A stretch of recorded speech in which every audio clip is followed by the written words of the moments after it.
ದೇಸಿ ಹೆಣ್ಣು ವಿದೇಶಿ ಮದುವೆ. ಈ ಸುಂದರ ವೆಡ್ಡಿಂಗ್ ನಡೆದಿರೋದು ಬಾಲಿಯಲ್ಲಿ. Welcome to our channel Sandalwood to Sand dunes.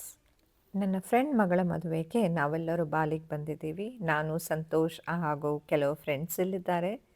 ಇವಾಗ ನಾವು ಸಂಗೀತ ಇವೆಂಟ್ಗೆ ತಲುಪಿದ್ದೀವಿ. ಇದು ನಡೀತಾ ಇರೋದು ತೀರ್ಥಬಾಲಿ ಅನ್ನೋ ಜಾಗದಲ್ಲಿ. ಸೊ ಉಲುವಾಟು ಅನ್ನೋ ರೀಜಿಯನ್ ಬಾಲಿಯಲ್ಲಿರೋದು. ಅಲ್ಲಿರುವ ಕೆಲವೊಂದು ರೆಸಾರ್ಟ್ಸಲ್ಲಿ ಮದುವೆಗಳು ತುಂಬಾ ನಡೆಯುತ್ತೆ. ಅದರಲ್ಲಿ ಈ ತೀರ್ಥಬಾಲಿಯು ತುಂಬ ಫೇಮಸ್. ಎಷ್ಟು ಬ್ಯೂಟಿಫುಲ್ ಆಗಿದೆ ಅಲ್ವಾ ಲೊಕೇಶನ್ ನೋಡಿ.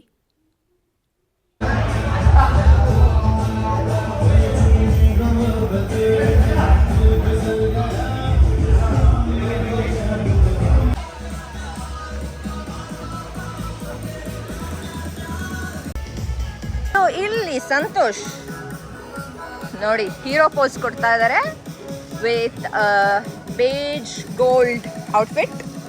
ನೋಡಿ ಬರೀ ಪೋಸ್ ಕೊಡ್ತಾ ಇದ್ದಾರೆ, ಹಲೋನು ಹೇಳ್ತಾ ಇಲ್ಲ. Hello everybody, welcome to the wedding, Bali wedding. Very excited to be here. So ಇಲ್ಲಿ ತುಂಬ ಚೆನ್ನಾಗಿದೆ. ಒಂದು ಫಾರೆಸ್ಟ್ ಒಳಗಡೆ ಥರ ಇದ್ದಂಗಿದೆ ನೋಡಿ.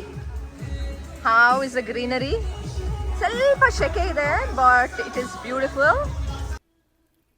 ತುಂಬ ಬ್ಯೂಟಿಫುಲ್ ಸೆಟಪ್. ಮೆಹಂದಿ ಹಾಕಲಿಕ್ಕೆ ಅಂತ ಈ ಜಾಗ ಅರೇಂಜ್ ಮಾಡಿದ್ರು. ಬರೀ 75-80 ಗೆಸ್ಟ್ ಇದ್ದಿರ್ಬೋದು. ಅದರಲ್ಲಿ ಅರ್ಧ ಆಸ್ಟ್ರೇಲಿಯನ್ಸ್, ಅರ್ಧ ನಾವು ಇಂಡಿಯನ್ಸ್. ಸೊ ಇದನ್ನೆಲ್ಲ ನೋಡಿ ಅವರಂತೂ ತುಂಬಾ ಎಕ್ಸೈಟ್ ಆಗಿದ್ರು. ಯಾಕಂದರೆ ಅವರಿಗೆ ಈ ಕಲ್ಚರೆಲ್ಲ ಹೊಸದಲ್ವಾ. ಅವರೆಲ್ಲರೂ ಇಂಡಿಯನ್ ಬಟ್ಟೆಗಳನ್ನು ಹಾಕ್ಕೊಂಡಿದ್ರು, ಮೆಹಂದಿ ಹಾಕಿಸ್ಕೊಂಡ್ರು. ಸೊ ನಾವು ಮೆಹಂದಿ ಹಾಕಿಸ್ಕೊಂಡು ಆಮೇಲೆ ಮುಂದಿನ ಕಾರ್ಯಕ್ರಮಕ್ಕೆ ಅಂತ ಹೇಳಿ ಒಳಗಡೆ ಹೋದ್ವಿ. ಇದು ಇಂಡೋರ್ ಸೆಟಪ್ ಹೇಗಿದೆ ನೋಡಿ.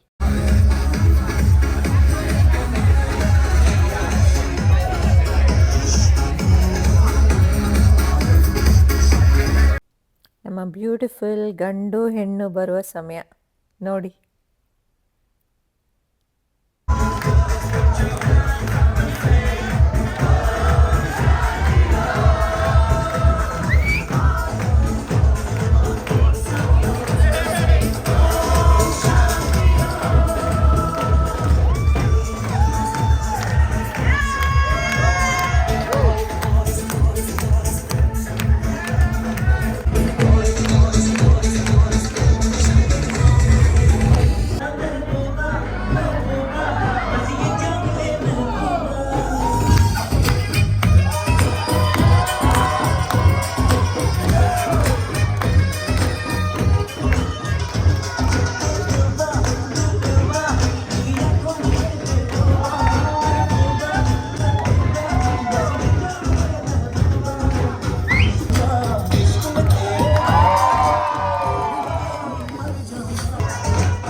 ಡಾನ್ಸ್ ಮುಗೀತು.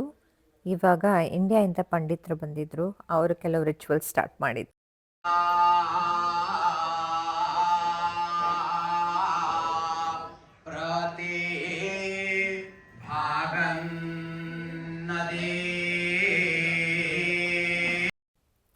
ಸೊ ಪಂಡಿತರು ಈ ಶಾಸ್ತ್ರಗಳೆಲ್ಲ ಮಾಡ್ತಾ ಇರಬೇಕಾದ್ರೆ ಅವರ ಅಸಿಸ್ಟೆಂಟ್ ಅದನ್ನು ಇಂಗ್ಲೀಷಲ್ಲಿ ಎಕ್ಸ್ಪ್ಲೇನ್ ಮಾಡ್ತಾಯಿದ್ರು. ಯಾಕಂದರೆ ತುಂಬ ಜನರಿಗೆ ಅರ್ಥ ಆಗ್ತಾ ಇರಲಿಲ್ವಲ್ಲ, ಇದೆಲ್ಲ ಹೊಸದು ಅವರಿಗೆ. ಸೊ ಅವರು ಅದನ್ನು ಇಂಗ್ಲೀಷಲ್ಲಿ ಅವ್ರಿಗೆ ಅರ್ಥ ಮಾಡಿಸ್ತಾ ಇದ್ದರು. ಅದಾದ ನಂತರ ಲಂಚ್ ಇತ್ತು. ಲಂಚ್ ಮುಗಿಸ್ಕೊಂಡು ನಾವೆಲ್ಲರೂ ಬೇಗ ರಿಸಾರ್ಟ್ಗೆ ಹೋಗಿ ಸ್ವಲ್ಪ ರೆಸ್ಟ್ ತೊಗೊಂಡ್ವಿ. ಯಾಕಂದರೆ ಸಾಯಂಕಾಲ ಇಂಡಿಯನ್ ಮದುವೆ ಇದೆ.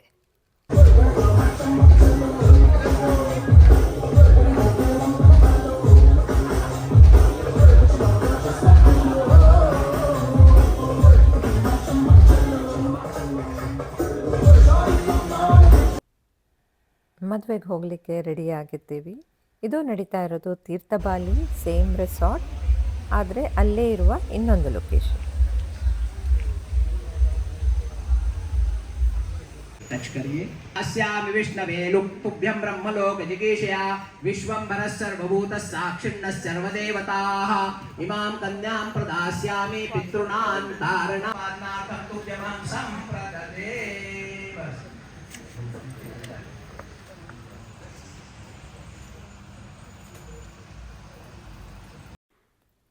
ಮದುವೆ ಎಲ್ಲ ವಿಧಿವಿಧಾನಗಳು ಪ್ರಾಪರಾಗಿ ಭಾರತದಲ್ಲಿ ನಡೆಯುವ ಥರನೇ ವಿದೇಶದಲ್ಲೂ ಮಾಡಿದರು.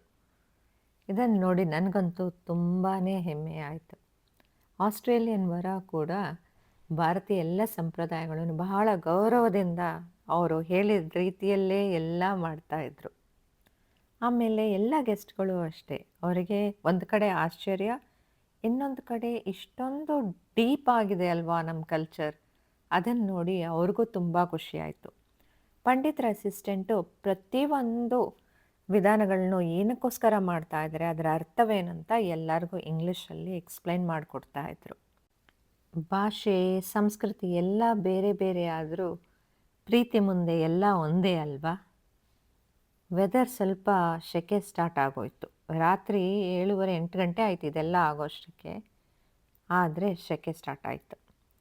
ಆದರೂ ಕೂಡ ಯಾರೂ ಸೀಟ್ ಬಿಟ್ಟು ಎದ್ದು ಹೋಗೇ ಇಲ್ಲ, ಎಲ್ಲ ಮುಗಿಯುವ ತನಕ ಕೂತಲ್ಲೇ ಇದ್ದರು.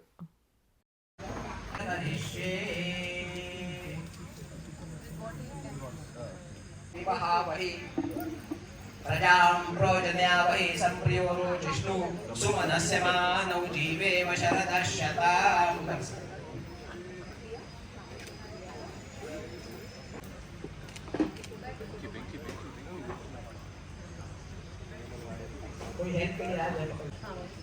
इममश्मादमारोहाश्मेव त्वं स्थिरा भव सहस्वप्रतनायतो मप्रतिष्ठप्रतन्यताः. Brahman and Agni in a marriage. Only after Saptamadi do the bride and groom become husband and wife. Now, we bride and groom walk one step forward to attain food. You should support my vows. May we have sons and may they live. दीर्घमायुष्ये शान्ति पुष्टे तुष्टे शास्तु एतद्व सत्यमस्तु.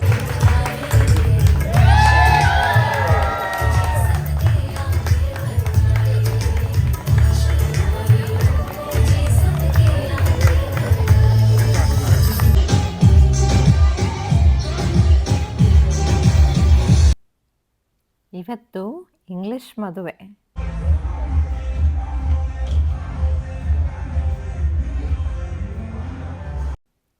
ಅದೇ ಸುಂದರ ಜೋಡಿ, ಆದರೆ ವಿಭಿನ್ನ ಸಂಪ್ರದಾಯದ ಮದುವೆ. Proper English style. ನಾವು ಒಳಗೆ ಬಂದ ತಕ್ಷಣವೇ ನಾವೆಲ್ಲರ ಹೆಸರು ಬರಿಬೇಕಾಯಿತು, ಗೆಸ್ಟ್ ಲಿಸ್ಟ್ ಎಂಟ್ರಿ ಮಾಡಬೇಕಾಯಿತು. ಅದಾದ ನಂತರ ಅವರು ನಮ್ಮ ಫೋಟೋಶೂಟ್ ಮಾಡಿದರು. ಸೊ ತುಂಬ ಬ್ಯೂಟಿಫುಲ್ ಲೊಕೇಶನ್. ಇದು ತೀರ್ಥಬಾಲಿಯಲ್ಲಿ ಇನ್ನೊಂದು ರಿಸಾರ್ಟ್ ಗ್ಲಾಸ್ ಹೌಸ್ ಅಂತ ಅಲ್ಲಿರೋದು. ಹೇಗಿದೆ ನೋಡಿ, ಇದರ ಒಂದು ಕಡೆಯಲ್ಲಿ ಸಮುದ್ರ ಇದೆ, ತೋರಿಸ್ತೀನಿ ಇವಾಗ ಸ್ವಲ್ಪ ಹೊತ್ತಿಗೆ. ಬಟ್ ಈ ವ್ಯೂ ಅಂತೂ ಸೂಪರ್ ಅಲ್ವಾ. ನಾವು ಎಷ್ಟು ಫೋಟೋ ತೆಗೆಸ್ಕೊಟ್ಬಿಟ್ವೋ ಗೊತ್ತಿಲ್ಲ. ಒಂದು 10 ನಿಮಿಷದಲ್ಲಿ 100 ಫೋಟೋ ತೆಗೆದಿರಬೇಕು ನಾವು. ನೋಡಿ ಇಲ್ಲೇ ಸಮುದ್ರ ಎಂಥ ಚೆನ್ನಾಗಿದೆ ಅಲ್ಲ. ನಿನ್ನೆಕ್ಕಿನ್ನ ಇವತ್ತು ವೆದರ್ ಬೆಟರ್ ಆಗಿದೆ, ಅಷ್ಟೇನು ಸೆಕೆ ಅನ್ನಿಸ್ಲಿಲ್ಲ. ತುಂಬ ಅಂದರೆ ತುಂಬಾ ಚೆನ್ನಾಗಿದೆ. ನನಗೆ ಅಷ್ಟು ನೋಡಿದರೂ ಸಾಕಾಗ್ತಾ ಇಲ್ಲ ಈ ಜಾಗನ. ಯಾವುದೋ ಒಂದು ಕನಸಿನ ಲೋಕದಲ್ಲಿದ್ದಂಗಿದೆ. ಹೇಗಿದೆ ನೋಡಿ, ಇಷ್ಟ ಆಯಿತಾ ಈ ಜಾಗ? ನನಗಂತೂ ತುಂಬ ಇಷ್ಟ ಆಯಿತು. ನಿನ್ನೆ ಎಲ್ಲ ನಾನು ಜನರನ್ನ ನೋಡ್ತಾ ಇದ್ದೆ, ಹೇಗೆ ಡ್ರೆಸ್ ಮಾಡಿದ್ದಾರೆ, ಎಷ್ಟು ಚೆನ್ನಾಗಿ ಕಾಣ್ತಾ ಇದ್ದಾರೆ ಅಂತ. ಇವತ್ತು ನಾನು ಈ ಜಾಗನ ನೋಡ್ತಾ ಇದ್ದೀನಿ. ನನಗೆ ಜನರನ್ನೇ ನೋಡೋಕ್ಕೆ ಮನಸ್ಸಿಲ್ಲ, ಅಷ್ಟು ಚೆನ್ನಾಗಿದೆ ಅಲ್ವಾ. ಆದರೂ ನನಗಿವಾಗ ಈ ಮದುವೆ ನೋಡಲಿಕ್ಕೆ ಎಕ್ಸೈಟ್ಮೆಂಟ್, ಕ್ರಿಶ್ಚಿಯನ್ ಸ್ಟೈಲ್ದು. ಎಷ್ಟೋ ಫೋಟೋಸ್ ಕ್ಲಿಕ್ ಮಾಡಿದ್ವಿ. ಫೋಟೋ ಸೆಷನ್ ಆದ ನಂತರ ಎಲ್ಲರನ್ನೂ ಒಂದು ಹಾಲಲ್ಲಿ ಕೂತ್ಕೊಳ್ಳಿಕ್ಕೆ ಹೇಳಿದರು. ಅಲ್ಲೇ ಇವೆಂಟ್ ನಡೆಯೋದು. ಅಲ್ಲಿಗೆ ಹೋಗ್ತಾ ಇದ್ದೀವಿ ಇವಾಗ.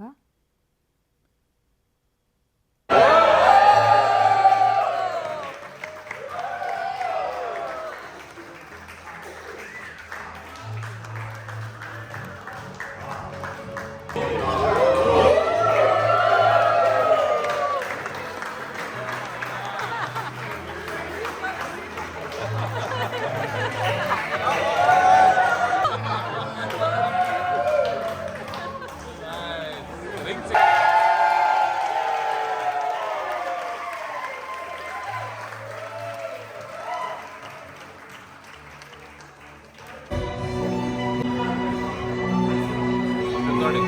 Okay, please welcome to the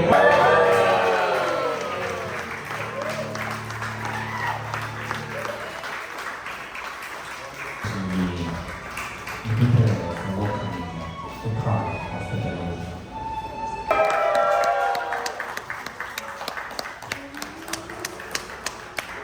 Your Excellency, please welcome the pride.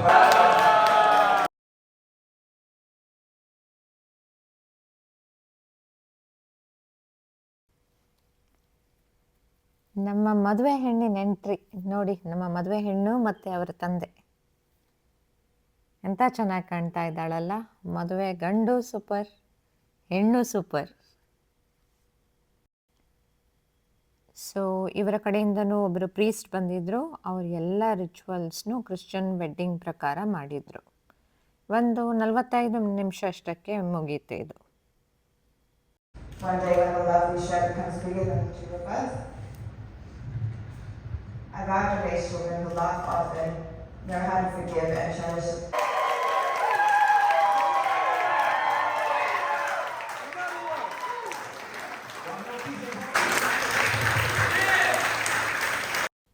ಅದಾದ ನಂತರ ರಿಸೆಪ್ಷನ್ ನಡೀತಾ ಇರೋದು ಸೇಮ್ ಜಾಗದಲ್ಲಿ.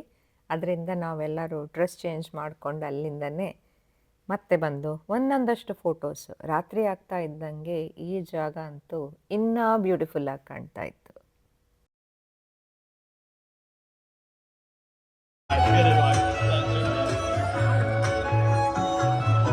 Hello everyone, could I please get everyone to stand in two? Ladies and gentlemen, make some noise for the bride and groom.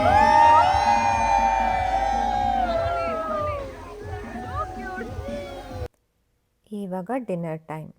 ನಮ್ಮೆಲ್ಲರ table space already book ಆಗಿತ್ತು. ನಮ್ಮ ಹೆಸರುಗಳು ಎಲ್ಲಿತ್ತು ಅಲ್ಲೇ ಕೂತ್ಕೊಳ್ಬೇಕು. ಯಾಕಂದರೆ ಇನ್ವಿಟೇಷನ್ ಬಂದಾಗಲೇ ನಮ್ಮ ಫುಡ್ ಚೂಸ್ ಮಾಡಬೇಕಿತ್ತು. ಯಾರಿಗೇನು ತಿನ್ನಬೇಕು, ಏನಿಷ್ಟ, ಅವ್ರು ಕೊಟ್ಟಿರೋ ಚಾಯ್ಸಸಲ್ಲಿ ಚೂಸ್ ಮಾಡಬೇಕಿತ್ತು. ಅದೇ ಥರ ಅವ್ರು ಟೇಬಲ್ ಸೆಟ್ ಮಾಡಿ ಎಲ್ಲರ ಹೆಸರುಗಳನ್ನು ಟೇಬಲಲ್ಲಿ ಹಾಕಿದರು.